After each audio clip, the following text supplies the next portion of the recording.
Hey everyone. Today I'm going to talk about and demonstrate some knife skills for the home cook. I'm not a chef. I've learned some knife skills from chefs, but this is just what I've learned and practiced over the years that may be helpful for you in your house. One, to stay safe when you're cutting food, and also to just make it a little more fun. I think once you get the right technique down, it can be more efficient and even enjoyable. So let's get started. Let's first talk about knives. So a standard chef knife is a great option to have in your house. If you have one that you don't like cutting with, it might be a nice time for a new option, and they really don't have to be that expensive. You can get a decent knife for fairly reasonable. And so an 8-inch chef's knife is the best option, I think, for a home cook. I've tried using a 10 and I found it too big, and anything smaller just tends to be too small. So an 8-inch chef's knife, I have two options. I like both of these knives. This one is heavier than this one, and so I tend to just hold it a little bit differently. It's shaped a little bit different. There's no real right or wrong. It's just finding a knife that feels comfortable for you. In terms of how you hold a knife, I often see people grip a knife like this and start chopping like this. And that's not the most effective way to hold a knife or to be chopping. And so the best way to hold a knife is to take your kind of thumb and the knuckle on your forefinger, and you want to grip around the front of the knife. So technically, if I pick my fingers up, I could even kind of toggle the knife. Be careful. Maybe do this low down if you're trying it. If your knife is heavy, it might fall. But you really want to be kind of holding onto the upper part of your handle or your blade right here. And then you're just going to wrap your fingers around. So I've got thumb on the forefront. I have my fingers wrapped around here. So it gives me a really sturdy grip on my knife. And then instead of chopping, sometimes we'll use that method, but most often you're going to be rocking your knife into your food.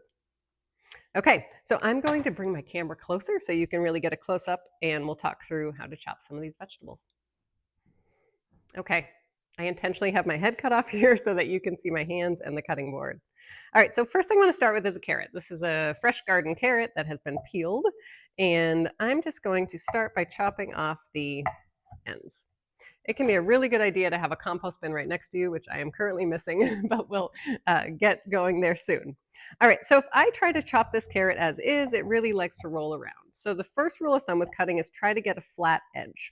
And so to flatten out this carrot, I'm going to do what we call a bridge cut, which is to take my knife in the middle and put my hands on the side and just slice through there. And now we have carrots with flat sides. And so this gives you now an option to slice into your carrot nice and safely.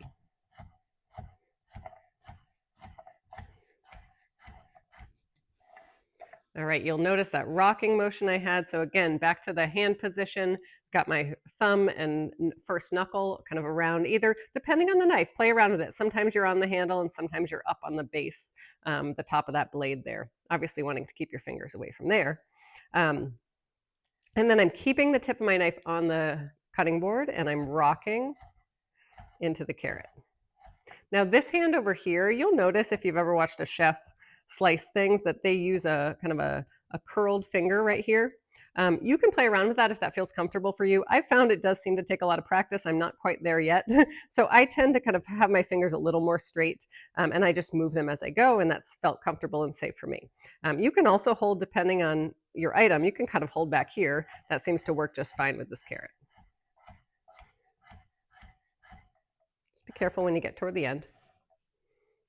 All right, so there is carrot. Let me just get a dish for all these things.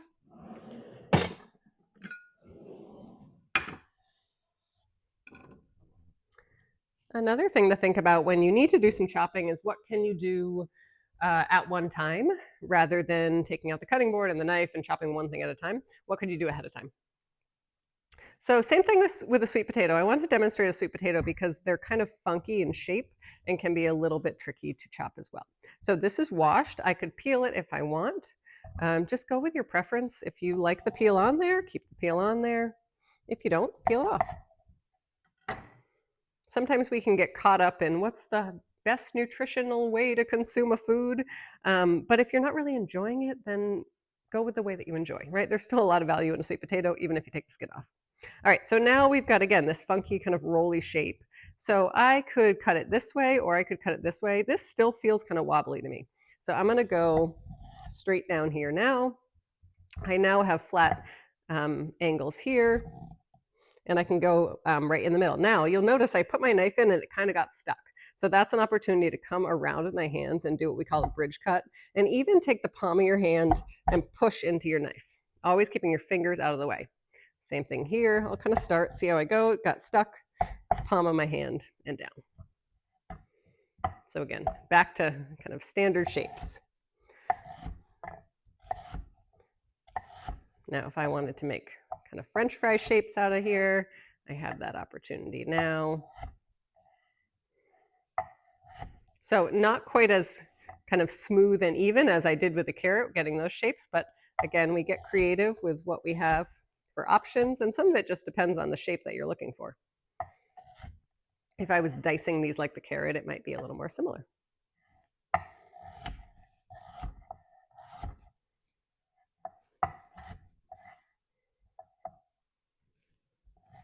Pile them up when you can. Just avoid piling too many things. Then things can get wobbly and a little more dangerous. All right, so there's our sweet potato wedges. Those would be delicious roasted or as sweet potato fries. All right, let's talk onions. Onions can be a little tricky, but there's some great techniques out here. So first one we'll do is we'll just slice the onion and we'll chop the onion, and then we'll get to a dice. So starting with an onion here, you could start by peeling stuff off. It seems to me that it's a little easier to peel some of the skin off if we cut the onion in half. So again, the bridge cut fingers over the top, being careful because it's still going to wobble a little bit, slicing right into there. And then sometimes I find kind of slicing this top a little bit can help get the skin off. Just starts opening things up.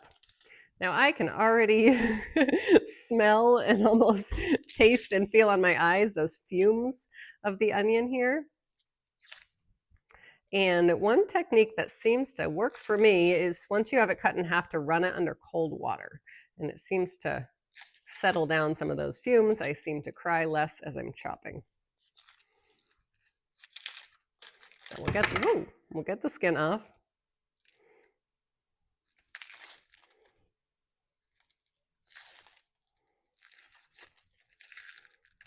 Okay, and under cold water we go.